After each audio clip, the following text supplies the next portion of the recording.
Welcome to another episode of The Breakdown. There's a lot of conversations that are going on in the province of Alberta that are much higher profile than they historically ever have been. And we're very, very fortunate today to have somebody on the show who's going to help hopefully try to make a little bit more sense, as well as talk about a recent little project and a publication that was released that is very good, and you should definitely check it out. We're going to talk about that and a whole bunch more in a little bit. But first, I got to do the introductions because the guest that we have today is certainly worthy of me actually paying attention to the actual bio that's actually in front of me so I don't screw it up. Dr. Andrew Leach is an energy and environmental economist and professor jointly, not just one, jointly appointed to the Department of Economics and the Faculty of Law at the University of Alberta. He has a PhD in economics from Queen's University, Bachelor of Science in Environmental Sciences, a Master's in Economics from the University of Guelph, and an LLM, which is a law degree, but it's a master's degree. I looked it up. Constitutional Law and Climate Change from the Faculty of Law at the University of Alberta. His research spans energy and environmental economics with a particular interest in energy and climate change policies. We're very excited to welcome to the show today, Dr. Andrew Leach. Dr. Leach, thank you so much for taking a little bit of time out of your weekend to sit down with us. Oh, thanks for having me. And thanks for coming to my talk the other night. You know what? It was a really good talk. And it was a beautiful space. That was the first time that I've actually ever been to Studio Bell. Yeah, I've never been there either. And it was quite nice. I didn't really wander around to take a look at all the gear, which I on a different night I would have, but I was trying to be innocuous. So that was great. It was a really nice setup. Yeah, let's jump right into what that talk was about. So you published a book. I did. Between Doom and Denial, co-published with the McGill Max Bell Lectures, Facing Facts About Climate Change. Before we get into the content of the book, what was the impetus for the book? What inspired this? And it's not a weighty tome, which is nice. No, it was. So it really is the book that backs the lectures. So Chris Reagan, who heads the McGill Max Bell School, invited me to do the lectures, and it really was, Andrew, would you consider giving these 3 lectures? And I said yes, and he said, you've got to write a book to backstop them. And I said, oh, and then I thought about I felt like I've been a little bait and switched on it. But anyway, so the book really is the background material for the lectures, or it's the points I wanted to get across in slightly longer form from the lectures. But we were originally supposed to be 30,000 words. So book is, at that length, you're partway between an essay and a book, I guess. But anyway, so it was Sutherland House published it. They wanted 30,000 words. I think I was closer to 40 at the outset, and maybe the final product's in the 32 or 3. So it's not that long. No, it's not. I mean, like it's no War and Peace. Yeah, no. Thankfully. That would have had more typos if I tried to write that in a short period of time. I would just be a potpourri of letters if I tried to write that in a short period of time, and the editor would have hated everything. So you broke it up into 3 speeches. Let me ask the question this way. What is the main thrust of the book, and what are the 3 different chunks that you broke it into for the speeches, the presentations, the events, if you will? Yeah. So, I mean, the way that the book came together, I saw Aaron Hughes give a talk here in Edmonton for LitFest on his events that changed Canada since 1982. And he picked 10 events. And then in his talk, he picked up on a few of them. And I thought, oh, that's kind of a nice structure for a combination book lecture. And I'd been trying to do this almost like climate change, cocktail party survival guide, myth busting kind of thing about climate change in Canada. And so then when I saw Aaron's talk, it all came together. And I said, okay, well, I want to do the little lies that we tell ourselves about climate change and things that everybody who lives in this space has heard a million times. Canada's a cold country. The world will continue to use oil and gas. Whatever the case may be, we're only 2% of global emissions, or less than 2% of global emissions. These things that we hear over and over and over again. And so that structure of, oh, wait, I could just actually do this. Say, I'm going to pick on 5, 8, 10 of these, what I call little lies about climate change. and I'll structure my lecture around one or two each time. That'll work perfectly. And so what I ended up doing was 6 little lies that we tell ourselves about climate change. But then, and then for each of the lectures, I picked one or two. So I did Governments Can Plan a Just Transition in Ottawa, which was, maybe not necessarily the message that Ottawa wanted to hear, but I wanted to make that point that, sometimes the federal government in particular has the tendency to sort of wave away the challenges that phasing out oil and gas would actually involve in this country, and in particular in our province. And then in Calgary, making my life difficult, I did this: the world will always use oil and gas, and in brackets, will it use enough of our oil and gas?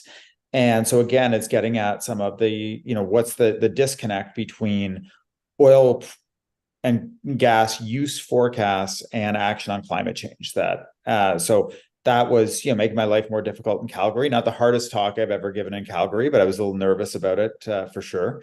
And then this past Thursday in Montreal, I gave the finale of the 3, and that was mostly the Canada's a cold country and why that sort of trope doesn't really serve us very well in terms of preparing for what climate change will bring us. And then I picked on little bits of adaptation and the 2% level, or 2% global emissions in that talk as well.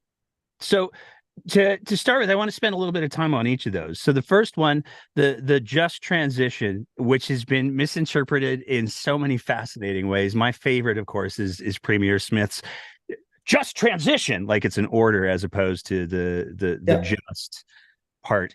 What were the highlights? What were the concerns that you raised with the just transition piece? Well, I mean, this has been a thing that has bugged me really since I worked on climate policy for then Premier Notley, where, we had it comes up in our report 2 or 3 times, and it was a very popular concept even around Hillary Clinton's campaign, et cetera, coming out of the US environmental movement. But to me, it seemed like I just don't have that much confidence that government can do this. I don't think at a large scale that our industries are set up, or our governments are set up to start moving people around on a chessboard. Okay, well, Nate, things aren't working out so well for you here. Maybe we can find you a job over here. And it feels to me a little bit, it's not quite learn to code, but it's in that same vein that, we can figure out what will be good jobs for all of these people and move them around. And so what I tried to get across with this talk, and I jumped right in with an example from the work that I did for then Premier Notley, of a coal miner who talked to me at one of our open houses, and used that as my jumping off point to say, could the government really tell that miner and the rest of the people in Hannah that they were going to be okay? And my presumption all the way along was no. We can do some things, we can make sure there's a social safety net, but even if things go exactly as to plan with the coal phase out, it's still going to be, there are still going to be people who get caught up in the mix and don't fare well. And then I went from there to say, okay, how big is the oil and gas industry? How many people are we talking about? How diversified is it? How lucrative is it for workers? And how much does it bring in for governments and for our economy writ large? And you add all of those things together, and it makes the coal phase out and other things we've done in Canada seem easy. And yet governments are talking about their ability to compensate for this transition, and advocates as well, in ways that we never even talked about the coal transition. I remember Rachel Notley, even at the time, saying, we have a problem right now. We have thousands, tens of thousands of oil and gas workers that are out of work in 2015. What can we do for them now, not coal workers down the road, and not to mention coal workers down the road. And I think, when you're actually confronted with it, who's the victim of the transition? Who's a victim of normal churn in the economy? Where do they live? What do they do? Where would they like to live? What would they like to do? What skills do they have? And then scale that up to hundreds of thousands of people. We just can't do that. And so the point I tried to make was that first, and then to say, so what is it that you're really saying? What is it that having these plans is really accomplishing? And I think part of the purpose it serves is almost let's not talk about the costs of these policies, right? Let's not talk about the human costs of these policies. They're taken care of. And I really wanted people to remember that, buried in these numbers in the spreadsheets, there are real people who, may lose their jobs, their homes. They may not be able to live where their parents and grandparents had lived, they're going to be told to move away. And I think it's sometimes easier. I know it's a long answer, but I think it's sometimes easier for people to do that in Eastern Canada, looking east or west, looking to these small, obscure towns somewhere in the woods with a resource industry, than it would be closer to home. And so trying to get all of that across in one talk was not easy. How'd it go? I think pretty well. I mean, I had some really good questions. Had a great room in Ottawa, like, really high level group of people that came together. We had senators, we had chiefs of staff, we had deputy ministers. So from that perspective, I think it went really well. Comments afterwards were good. I had a piece in the Globe and Mail last weekend that kind of picked up on some of the arguments that I made there as well. So I think it went well. Huge thrill for me was to have one of the members of the audience, it turns out, was my father's best friend's grandson. And I'd mentioned some of my family coming from the lumber industry in Miramichi, New Brunswick, and his grandfather drove lumber trucks, hauling wood out of the woods in Miramichi. And so it was such a neat kind of link of the topic of the lecture to someone I wasn't expecting to see.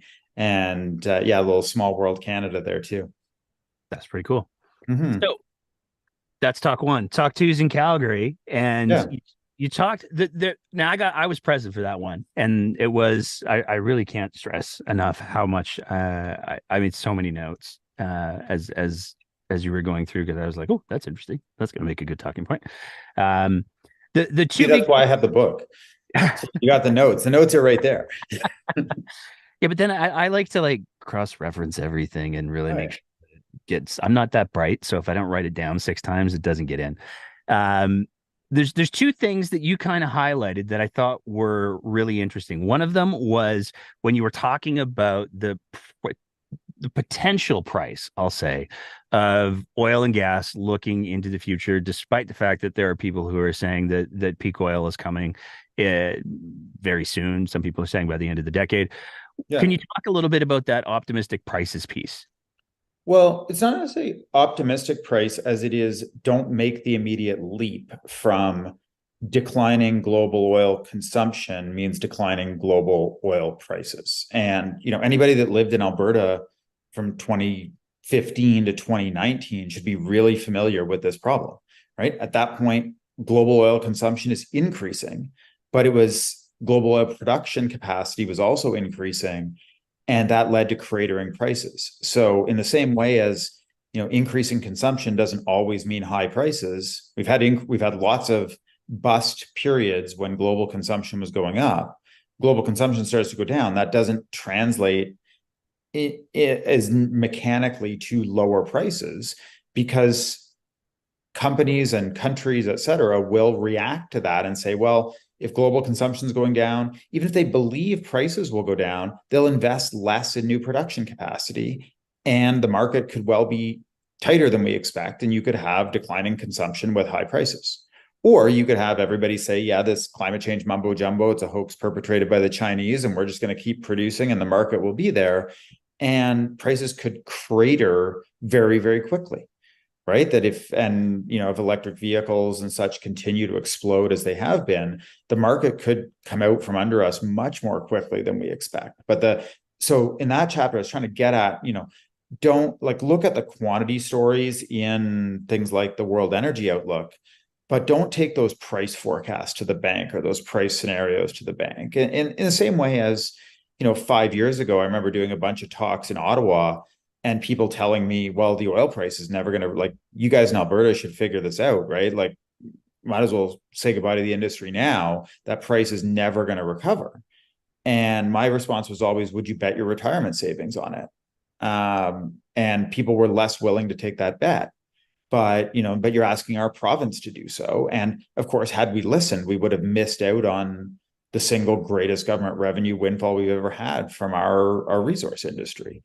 And so I think it's getting people to think in those terms, that there's still a pile of price uncertainty out there, regardless of what the world does on climate change. Now, a couple of the other things that you talked about in Calgary, one of the things that you talked about was major infrastructure projects. And this has historically been where I mean, and please correct me if I'm wrong. The way that I've always kind of viewed oil and gas in Alberta is there's kind of two segments. There's the white collar segment that sits in the offices and I don't know, smokes cigars and drinks whiskey or something. I'm not part of that club. And then there's the more blue collar folks, and particularly in the late 80s, 90s, early aughts, there was a lot of work for people in sort of traditional trades roles where you could throw a generator and a welding apparatus on the back of your truck and you were set. You didn't have to have necessarily finished high school. There were lots of jobs, and obviously I'm speaking in generalities, but those jobs existed because of the major infrastructure projects that were going on. And one of the things that I think I took away from your lecture was, yeah, that's not happening again. Can you talk a little bit about that?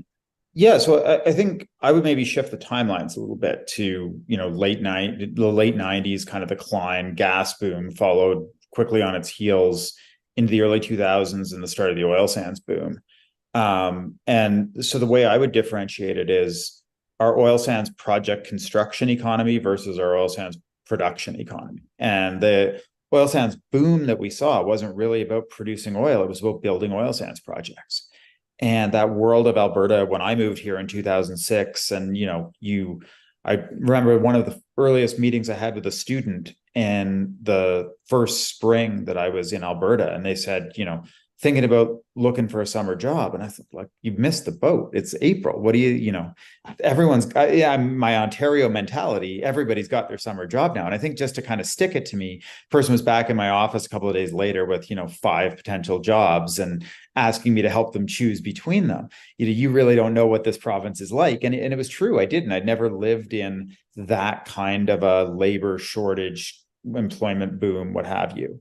But yeah, it was driven by the combination of the migration in the increased direct investment in the oil sands, and then all the spin-offs that went with it, the housing construction, the huge consumption that went with the larger salaries, and people all of a sudden being much wealthier than we'd seen previously. And so all of that drove the economic boom. What you have today is very different. You have other than a couple of small projects, we haven't seen a major oil sands project greenlit. We've seen a few in the downstream, whether it's the petrochemical sector, the refineries, or what have you. But we haven't really had that, 8, 10 different companies chasing workers to try to build their projects in Northern Alberta right now. We haven't seen that since the mid 2010s.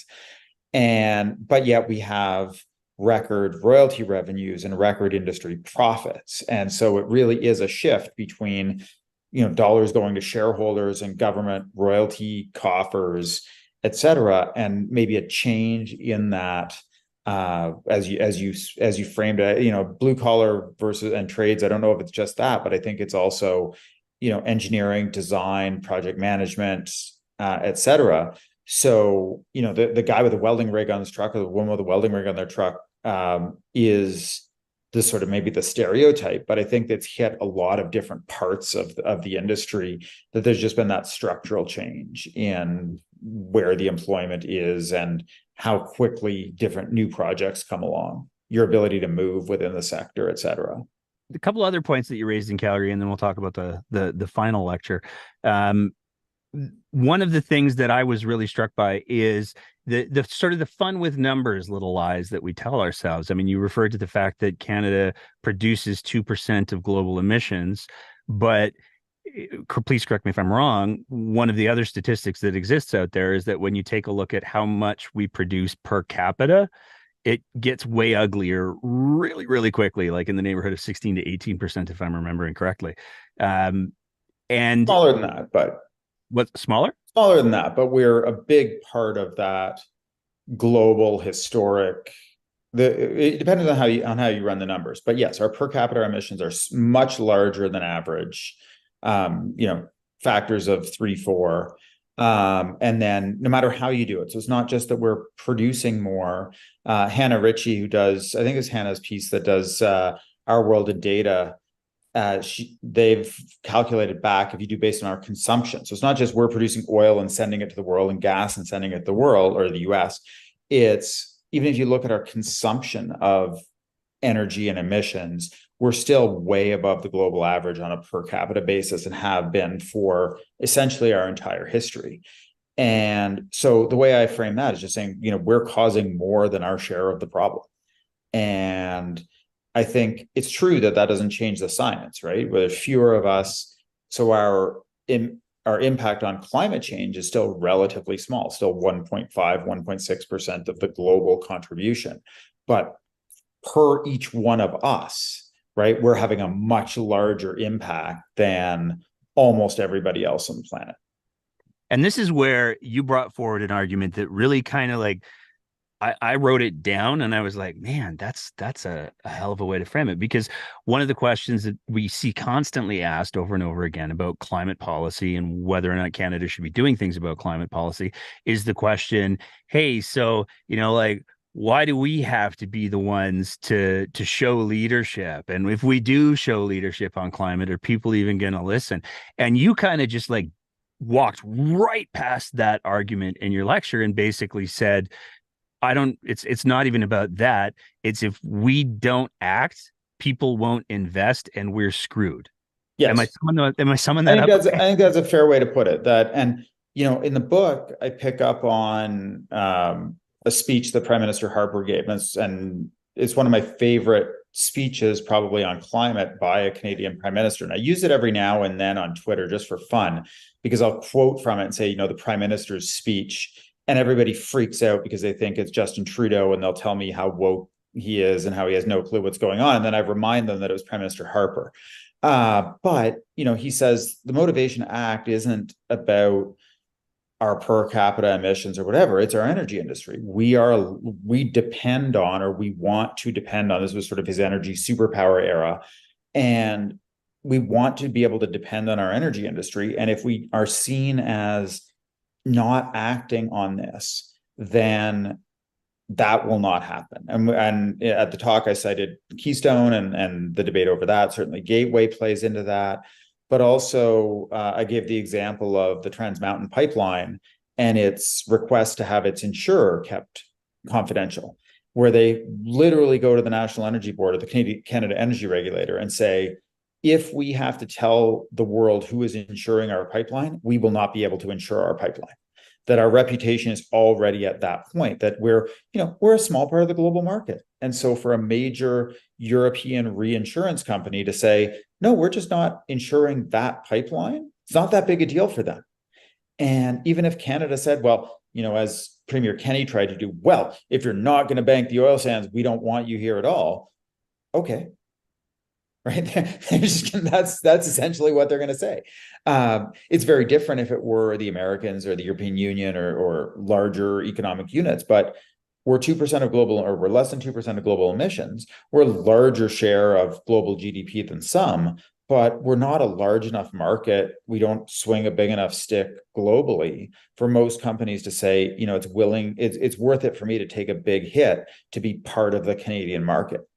And so I think realizing that, and interestingly, after my Calgary talk, the day after, I was at the Pembina conference, and Premier Smith, and her speech at Pembina got headlines for a lot of other reasons, but one of the things she did say was basically exactly what I just said.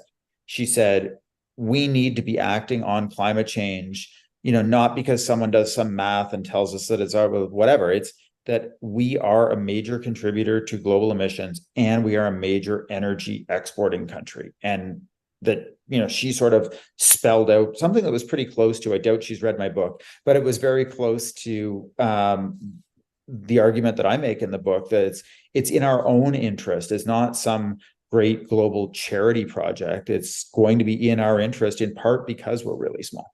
The last one that I wanted to just sort of touch on, because I found it fascinating, is you talked about the percentage of emissions that are downstream versus the emissions that come out of the big places that everybody seems to be putting a lot of their attention on. We're talking about power plants. We're talking about refineries. One of the big technologies that, to be clear, isn't there yet. Is carbon capture, utilization, and storage. But when we're talking about carbon capture, utilization, and storage in regards to these big industrial settings, they're huge emitters, but they still only represent, I think it is 20% of the total emissions that come from that product.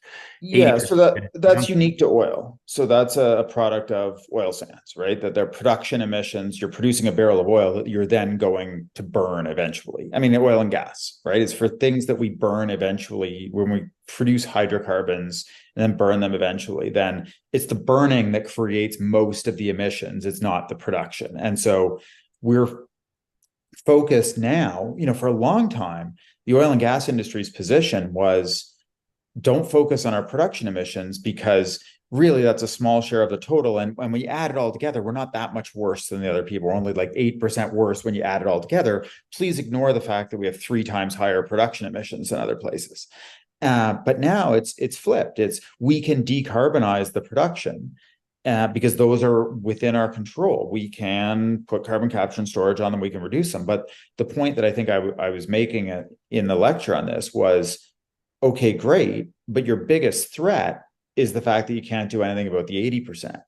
And that's the one that the world is acting on. It's the combustion of oil and gas that the world is acting on and going to continue to act on. And so domestically, you might be able to say, okay, we're kind of decarbonized oil sands, but the rest of the world is much more concerned about the combustion emissions than they are about the production emissions in the long term. Is there a way around that? Is like how does Alberta navigate that? I don't think you do. I mean, it's the fundamental reality of, particularly for oil. For gas, a little different world because most of our use of gas is again in large industrial facilities, power plants, oil sands projects, et cetera. So there is a reasonable prospect that you can use gas and capture the emissions from combustion and from production. For oil, we're not going to drive around with little mini carbon capture and storage units on our cars. We're just going to drive electric vehicles. And so I think and you're already seeing the decay in that transportation fuel market. And so I think that's the piece that, we used to hear nothing but wells to wheels emissions in this province. And then that stopped. And I think it's because all of a sudden the wheels emissions are something we can't do anything about. And it's probably the biggest threat to the industry. Which brings us to the third lecture, which is back out east. Yes, back in Montreal. Did you get any poutine while you were there? I did not, although I had smoked meat. So that's the two. The other. I got one of the major food groups, so I'm good. So I thought about the poutine, but before the lecture, that seemed like a really, really bad move. So I've never had Quebec poutine. It's on my list of bucket list items. It should very much be. This is what we used to have smokes here in Calgary, and that was like insane. And then it went away. I don't know what happened, but so let's talk about the third lecture. Third lecture. What is the main thrust? What are the big takeaways that you wanted to present that you wanted people to walk away with? Sure. So I picked up on, I guess, what is the third chapter in the book mostly, which is this: Canada's a cold country, so climate change won't affect us. And this, I think, is the most fun chapter for me in the book. It might be the most nerdy chapter, but I started off with a Joe Oliver quote where it's like typical Joe Oliver, where he says, look, here's this scientific study. Well, it's republished by Moody's, but it's based on scientific work that shows Canada will benefit from climate change. He gets to scold people for being so foolish as to not realize that, of course, we'll be better off because you'll have longer growing seasons and people will be a little more comfortable, won't be quite as cold. And he says, oh, and even as a bonus, we can open up more of the Arctic to oil and gas drilling. And so it's a perfect foil for the chapter. But what's really fun about it, I think, is, your immediate reaction is, okay, well, of course, it's Joe Oliver. He's probably wrong about climate change because he's often wrong about climate change. But in this case, he's actually right about the research. It's just that the research isn't answering the question that either he or others think it's answering, right? It's really asking, based on historical data, has Canada done well when it was warmer than average? So if we had a warm year, did we do well? And the answer is generally yes, because crop productivity be higher. If there hadn't, you maybe have a little better tourism, et cetera. So we have some things that happen in that individual warmer than average year, but that's not what climate change gives us, right? Climate change isn't, we're going to have more warm years among the others. It's every single year would be expected to be warmer than the last and increasing over time.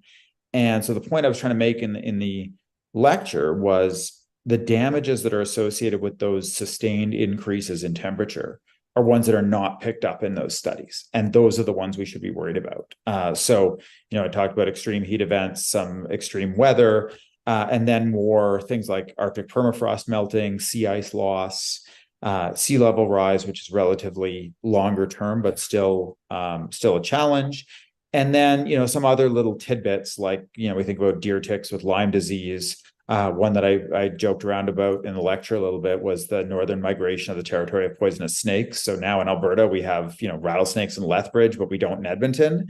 And, you make the climate a little bit warmer and a little bit drier on much of the prairies, guess what you get? Right? You get northern migration of everything, and you get things like the pine beetle and other things that are no longer kept in check by the fact that we're a cold country. So trying to get people to think about that. And then the last thing was also these studies implicitly assume that we're isolated from the global community. So climate change in those studies basically says if Canada got a little bit warmer and everyone else stayed the same, would that be good? But that's not what climate change is. Climate change is everybody in the world gets hit simultaneously by these sustained increases in temperature. And then you start thinking about, what happens in the global south when all of a sudden you have so many people who are displaced, you have food security problems, you have water security problems, et cetera. And, I used in my talk some work that Eurasia Group had done that says, we could be easily expecting the displacement of 1 billion people as a result of climate change. And think of how well we've done to date globally in dealing with migration. It hasn't gone well for us in the last decade. There's no housing problems in Alberta right now. Well, but that's planned immigration. That's not like I was thinking more about the US and Europe and the Mediterranean and the UK. Like we're not able to deal with that kind of sustained migration out of, of conflict zones like Syria, for example. That strained our systems. And that's a relatively small part of even that part of the world. Amplify that, dozens of times over. And I don't think we're going to be well positioned to deal with it. And so we're sitting back being like, yeah, I could deal with, a degree warmer, but that's not what climate change is bringing to us. Climate change is giving us a degree warmer and all the stuff that goes with that here, or a couple degrees warmer and all the stuff that goes with that here. But we're not going to be immune from all the stuff that hits everywhere else. Before I shift gears, if people did not attend one of the events, where do they get themselves a copy of this? So first, let me say the lectures are all online, so people can still go back and watch them. The Max Bell School has them all streamed, but books are available pretty much anywhere. Indigo has been stocking them. Some local bookstores have. It was, I joked on the weekend that when it was time for bookstores to be ordering books, this was this was barely a plan. And so it was a big ask for independent bookstores to say, hey, this guy is going to write a book about climate change. You should order some.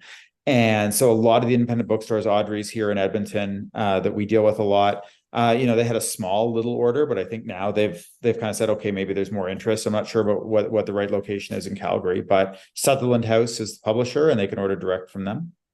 So if people want to watch the lectures, where are they so just Google McGill Max Bell lectures and you'll find them. Perfect. Now I want to shift gears for the last little bit of the time that I have you here for. Sure. Let's talk a little bit about the Alberta pension. So you've got a background in law, you've got a background in economics. How excited are you for the 53% of the pension that Alberta is going to be walking away with? I mean, I'd be pretty excited with that if that's going to happen. But I think actually both of those backgrounds don't, or at least my background in both those areas don't really set me up that well for it. It's, to me, it's a two-part question. Number one, it's a political question, right? It's a fight between the Alberta government and the federal government. But then the second thing is the law of this is very much a statutory interpretation piece. And I think you had Professor Trevor Tombe from the University of Calgary on this. And Trevor's got a great paper. He presented it at U of A a couple of weeks ago, where he goes through, okay, what does the actual CPP Act say? And it has some very subjective language, but it basically says, take all of Alberta's historic contributions, or the contributions made by those working in Alberta and on behalf of them, take the returns on those contributions, net the benefits, net the operating costs, et cetera, which is a very strange way to formulate Alberta's position, right? You'd think of a normal, if you had a fictitious sort of savings account or something, or a line of credit, you don't get a return on just your deposits. You get a return on your deposits, net your withdrawals at any given point in time. And that's not how the formula is written. So there are some other bits and pieces of, how the terms are specifically used that I think Trevor's done a great job of going through all of that. But the federal government now has put the chief actuary on it. But I think what will be interesting is the next part, which is, who's the chief actuary going to rely on to say, what is this legal text? How do you translate that into math? And I think that's where all the uncertainty lies. For anyone who is unfamiliar, like Dr. Tombe, he's an economist, and his paper and the explanation that he gave here on the show was, I believe, should be required for anybody who doesn't have degrees in economics or law. But for anyone who's unfamiliar, we're seeing now, I mean, the conversation's changed a lot, because the original presentation to Albertans was, hey, you know what? We got this LifeWorks, LifeMark. It's so hard to say what the name of the organization was, especially apparently if you're the Premier of Alberta. But we've got this report. She gets it wrong all the time. She says LifeMark consistently. Didn't notice that. Oh, it's a bit we do on the show.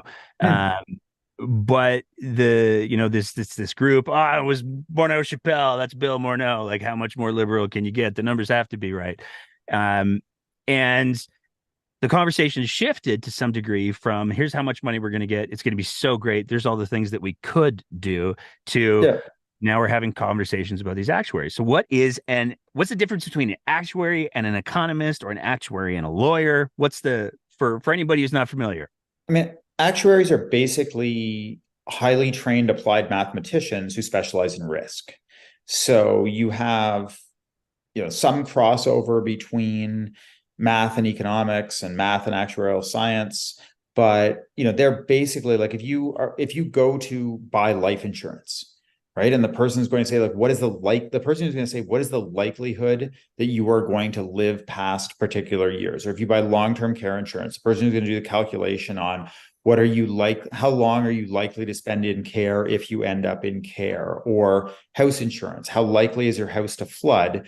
All of the risk calculations behind that are done by actuaries, or they're part of the discipline of actuarial science. So in this case, the pension side of actuaries is, if you said, how much is it going to cost me to provide comparable benefits to Albertans as they get right now under the CPP Act, with different parameters on the front end. That's really where an actuary that's where their bread and butter is going to be. But the statutory interpretation side, what will that starting point be? I don't think that's really where an actuary is the person who's going to give you that number. So I wouldn't be surprised if you see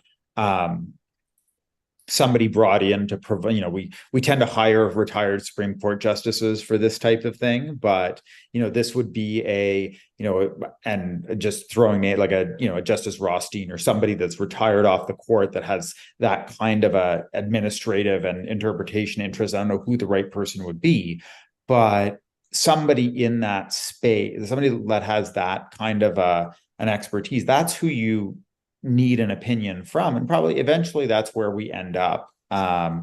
If the federal government wants to play hardball about their interpretation of the act, and the Alberta government wants to play hardball about theirs, and there is a successful referendum, we probably do end up at some kind of a binding arbitration or other on the statutory interpretation of that CPP Act. That sounds like a process that would move very quickly.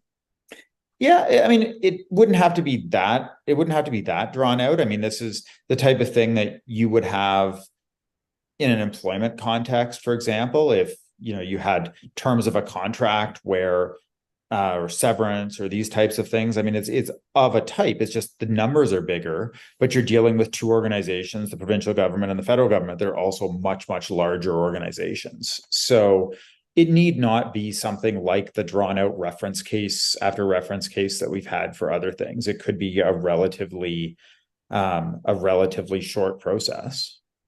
Okay. But I think that the challenge, right, is the ordering of it, is how do you, at what point are Albertans asked, do they actually want, regardless of what the terms are, do you actually want the government to pursue an Alberta pension plan? And, if they're going to be asked that without knowing the terms, that's an important deal. If we're going to wait and get the terms before they're asked that, then we might waste a lot of time for an irrelevant question. Totally subjective question here, but I'm curious, given what you just said there, what do you make of the let's go with sales pitch that's been presented to Albertans so far? We're spending upwards of $8 million on an advertising campaign to talk about hypotheticals. Is that a fulsome conversation, or would you like to see it done differently before there's any sort of vote? Yeah, I mean, it is really hard to say which is the cart and which is the horse here, right? Before you know what you take away from the Canada Pension Plan in terms of the act, you need to know how to interpret that act, and there's a negotiation that takes place. But before you go down that road, you also want to know, fundamentally, is this something that's important to Albertans? So there are certainly people in the province who say, it is important to me if we do a little bit better, a little bit worse. It's not just a pure financial trade. It's more of an autonomy, a provincialist view.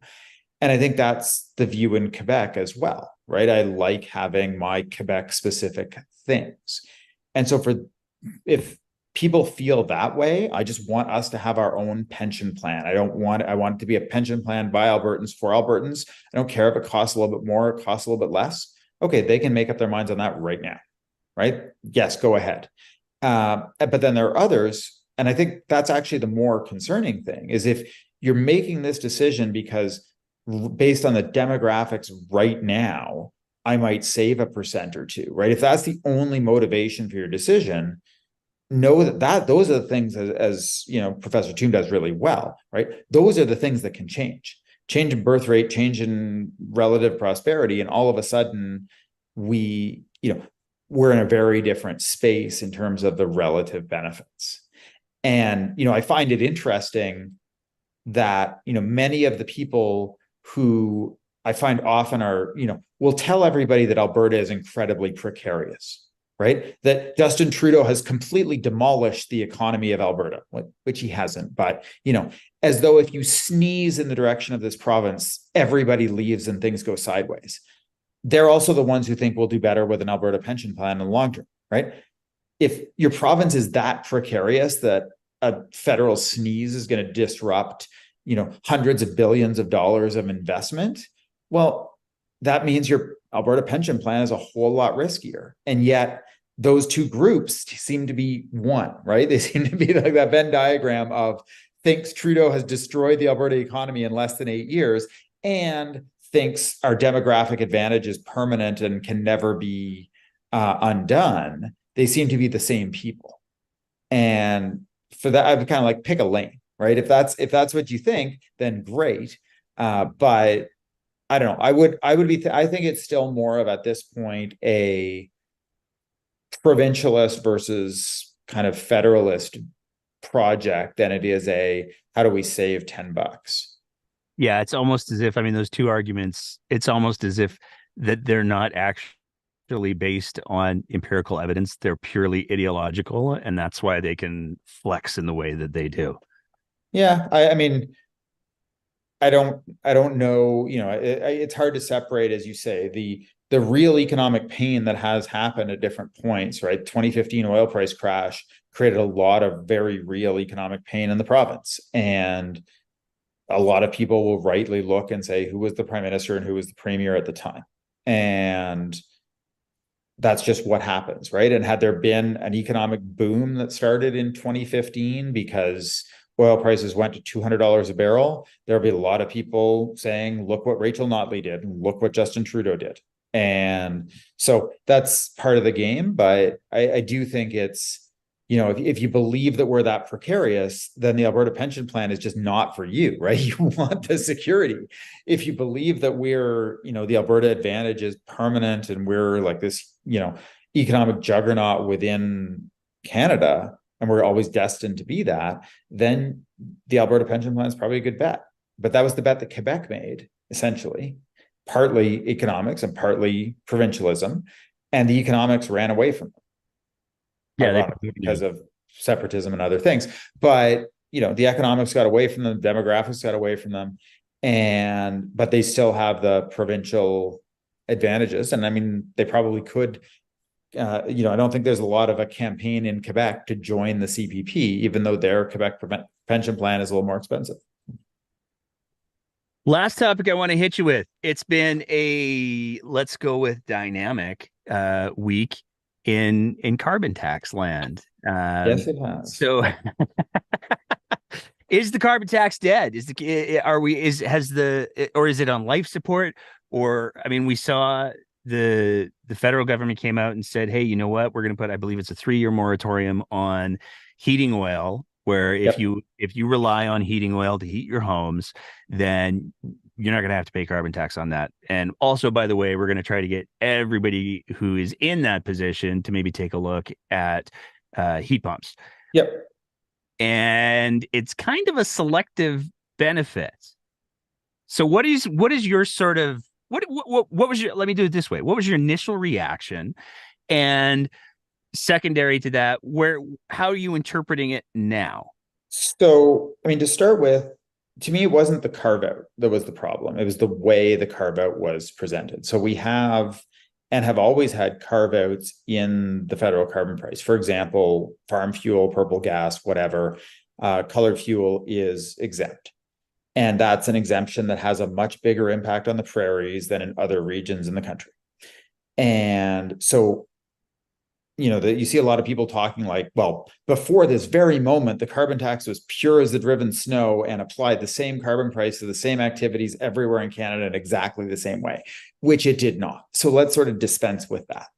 The problem with the announcement on Thursday was that the Prime Minister, or 2 weeks ago Thursday, was that the Prime Minister stood up and said essentially what he linked the removal of the carbon price to the broader affordability crisis that, which implies that the carbon price is one of the driving factors of the affordability problem, and particularly the affordability problem on heating oil. And, there's a very simple reason why heating oil is expensive. The same reason your gas is expensive. It's because global oil markets have gone through the roof since Russia invaded Ukraine. And partly because of a lack of investment through COVID, et cetera. But that sustained higher oil price means that if you're burning diesel fuel effectively to heat your house, you're paying more per unit heat than if you were burning propane or natural gas, in particular than if you were burning natural gas on the prairies. But, the underlying problem isn't that the carbon price problem, it's a broader, as Stephen Gordon painted on Twitter, right? That's an income problem. That's you have not enough disposable income to pay for your home heat in a world where home heat for you has become very expensive. And the carbon pricing problem, it takes a chunk out of that, but then it also, 6 months from now is going to remove the rebate that for the average person basically offset that affordability issue on the heating fuel. So essentially, for the person who is a lower income individual that's not heating a very big house, right? Take the carbon tax off everybody. They save the carbon tax, but then their rebates go down by the impact of the average consumer of heating fuel.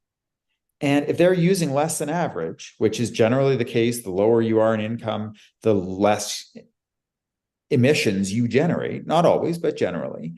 So you're saying, well, this is an affordability problem, and we're going to solve it by taking effectively money out of the pockets of the people who are most likely to be affordability constrained.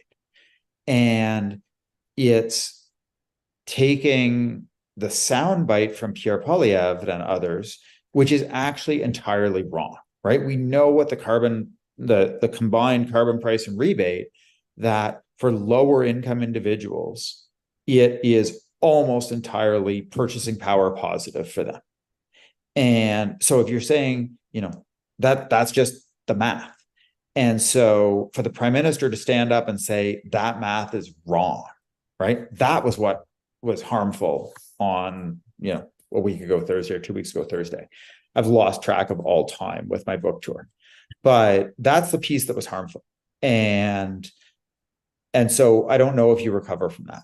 And I think now you've created this situation where you've said that the affordability crisis is because of the carbon tax on one particular commodity. It's completely natural for everybody else that pays a carbon tax on every other commodity to say, well, what about me? Just as Premier Moe did and Premier Smith did and Premier Ford was done. And right, that was my first tweet about it was, if you heat with natural gas, whether in Atlantic Canada or elsewhere, you're sitting back and saying, but I have the lower emission heating source. I did what governments have been trying to get me to do for a long time, which was convert from heating oil to natural gas. And now the people who didn't do that get a rebate on there, or get a tax-free, and my rebate goes down. So I get kicked twice. Where's mine? And that's what I think is going to continue eating at this government for a long time, is people will just say, well, what about me? What about me? And then you're in the position as the prime minister of saying, no, your emissions are worth being priced. Those ones weren't. I mean, you talk a little bit about the reaction from some of the provinces, and this leans into the last couple of questions that I have for you. What Sure. do you make of Premier Moe's decision that we're just going to do tax evasion in the province of Saskatchewan? Well, importantly, he didn't say we're going to do tax evasion in the province of Saskatchewan. He said, I'm going to order Sask Energy to do tax evasion, and I think this is my favorite media quote I've done a lot of media in my career. And I think my favorite media quote was the one from last week about, Scott Moe's just basically said pistols at dawn. And he's wheeled the CEO of Sask Energy out there and said, here's my fighter. Because the way the regulation is structured, Sask Energy is responsible for paying the carbon tax on gas that it distributes. It's not collecting it on behalf of the federal government. It is actually Sask Energy that is responsible for paying that carbon charge as a distributor. And then they can, and generally would, choose to collect it from their individual ratepayers, but the responsibility falls on them. And the legislation is very clear that if they don't do it, number one, it's like not paying your taxes. You have to pay them back, and there will be a penalty. And that penalty could be, I think, if I remember correctly, it's like half or something it's 20% of the amount. So if you intentionally don't pay, there's a financial penalty, but then there's also the potential of jail time. So Sask Energy's CEO is going to receive presumably an order in council or some kind of directive to violate federal law in a way that all of the officers and directors of that company and anybody involved in the operations of it could be legally responsible. And so if Sask Energy's council hasn't already prepared their motion to quash this order in council, I'd be very, very surprised. And if you're the CEO, and I feel like you have two choices. You resign and say, I'm not willing to accept an order to break federal law, or you fight that order in court. It's not an option for you to say, we're just going to go ahead and do what the premier says and not send the check to Ottawa. I was just so entertained by the fact that here in Alberta, we've had a premier saying, oh, the federal government's going to make rules that put CEOs in jail. And one province over, it's the premier who's going to make rules that could potentially put a CEO in jail. It is. And I think realistically, what's going to happen is, that order will probably never get actually written. And if it does, it will be done in a way that the check to Ottawa still gets written, but it gets written in behind the scenes, and what shows up on customers' bills is something different. I don't think they're going to get to a point, but it's, the grandstanding thing. Well, I'm going to tell my utility to do this. It just seemed, it's like they might as well say, I'm going to order my gas station not to pay their taxes, right? From a legal perspective. And it is a Crown Corp. You have the ability to direct them, but you don't have the ability to direct them to break the law. The last one that I wanted to hit you with, because this one is there's it's the ministers, man. I just don't know what they're up to these days.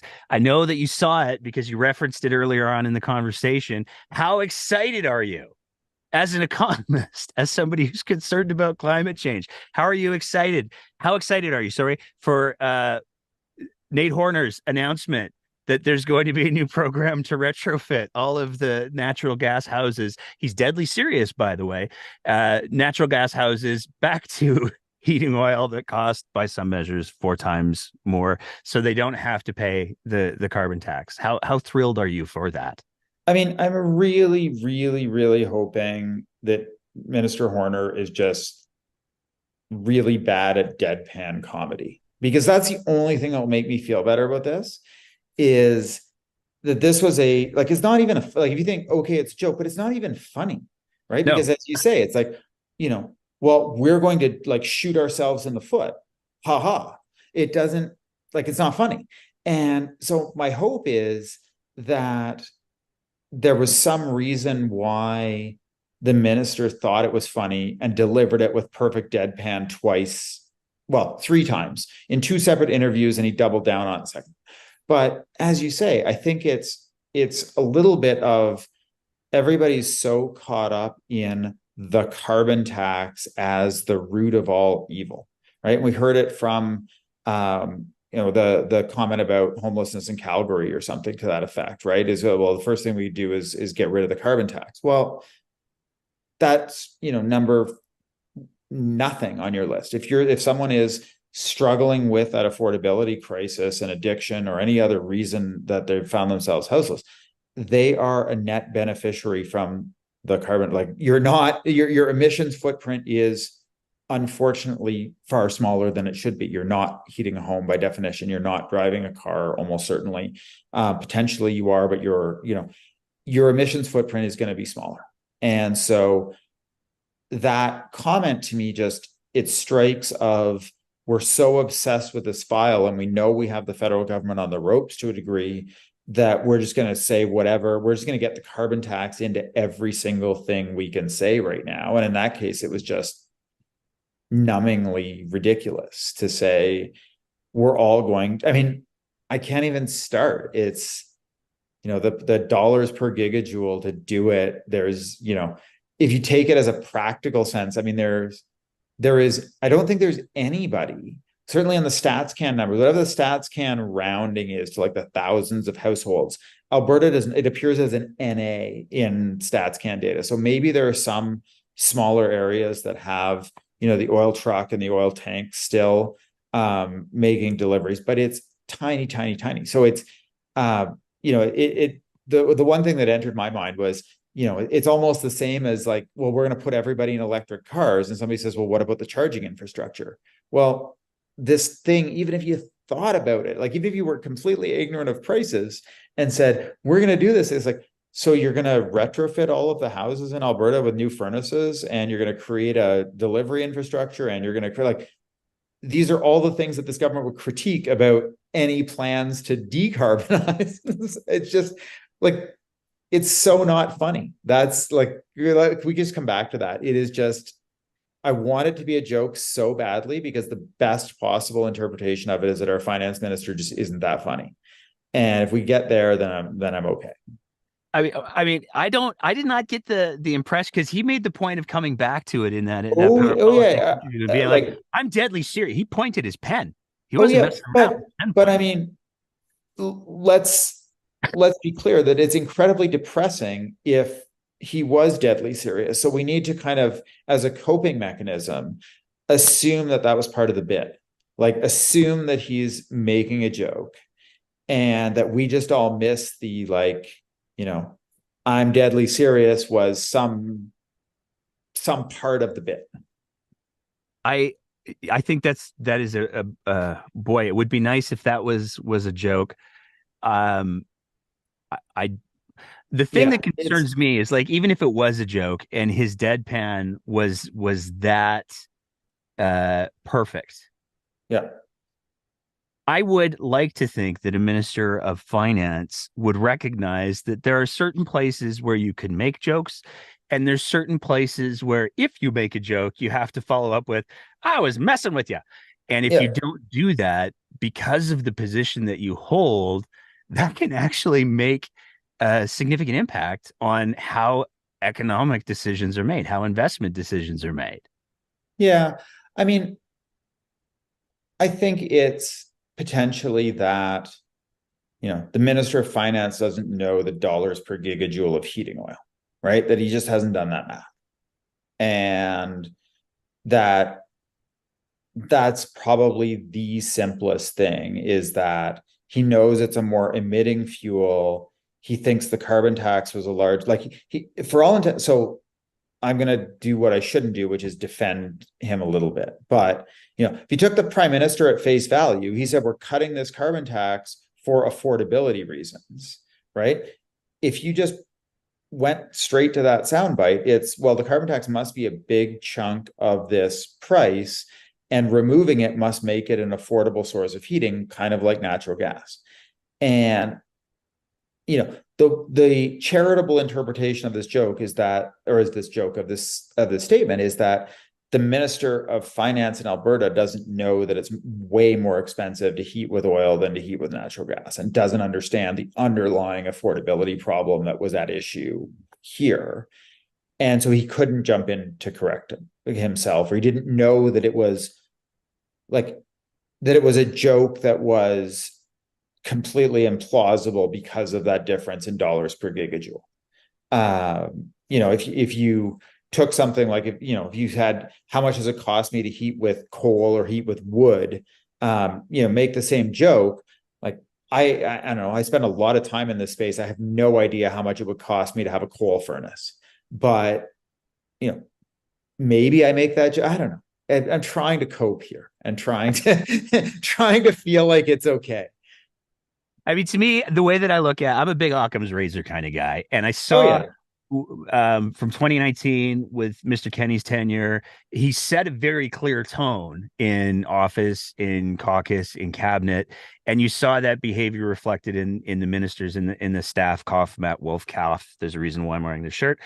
But this is the same government that dropped upwards of $100 million on children's Tylenol, of which we've used 9,000 bottles, and that's a generous estimation. So, jumping forward with the thought experiment in public without actually doing the math or the ramifications would be kind of on brand. Yeah. It certainly could be. I mean, I'm still in my position of, I don't want that to be the case, right? I fundamentally want to believe that a minister is not going to ad lib on something like that, and that if they do, they're going to, at least have had some kind of a sense that this is the underlying policy problem. And as you said, maybe make sure that people understand there. I mean, as someone who often makes jokes that are rooted in a lot of economic analysis underlying it and people miss them, I'm mildly sensitive to this. But yeah, mostly, I don't know. I mean, obviously, we've discussed this amongst my economist and energy policy people over the last 24 hours. And, there is some split on, like, is this just a bad, unfunny joke that failed to land, or like, how bad is this? And I just want to, I'm coping. I'm trying to go with the people who say he was just trying to make a joke and he really missed the dollars per gigajoule implications here. This is why this is why I love academics, because there's always sort of that optimism of maybe people just aren't that. I'm not going to use the word that I was going to use right there. Misinformed is what I'll say. Yeah. And, I obviously spend a lot of time, and I think many of my colleagues do, sort of trying to inform the public. And, I do worry more about what signal this sends of Alberta to the rest of Canada, right? That it looked like we're supposed to be Canada's energy province. And, if you're the finance minister of Alberta, you should have a good sense of the value of different energy commodities and why they fit in, how they have value, and these sorts of things. So if he doesn't, it's disappointing. But yeah, I'll leave it at that. There you go. Well, I want to thank you for taking some time to help educate and inform our audience a little bit today. I really appreciate the conversation. I really would encourage everybody to go and watch the live streams of the lectures and to pick up a copy of the book Between Doom and Denial, because it's a very pragmatic, optimistic, but realistic view on a conversation that I think has become way too polarized. So, Dr. Leach, I want to just say thank you so much. Before I wrap it up, is there anything else you want people to hear? Is there anything else you want people to know? No, I think I don't know. This is a good conversation. Cool. People now know now know how hard I'm working to cope with our finance minister not knowing the price of heating oil. There we go. Dr. Yeah. Andrew Leach, thank you so much for taking the time today. Thanks, Nate. Really appreciate it. And that's it for another episode of The Breakdown. As always, if you appreciate the kind of content that we're trying to produce here, we would love nothing more than if you thought about signing up to be one of our Patreon sponsors at www.patreon.com/thebreakdownab, where for just the price of a fancy cup of coffee a month, you can help us continue to produce this kind of content. Whether you're listening to the audio version of the podcast, in which case, maybe leave a review and a rating, or whether you're watching it on one of our streaming platforms, we want to say a big thank you to everybody who is part of the Breakdown's audience. And as always, take care of each other and keep the conversation going.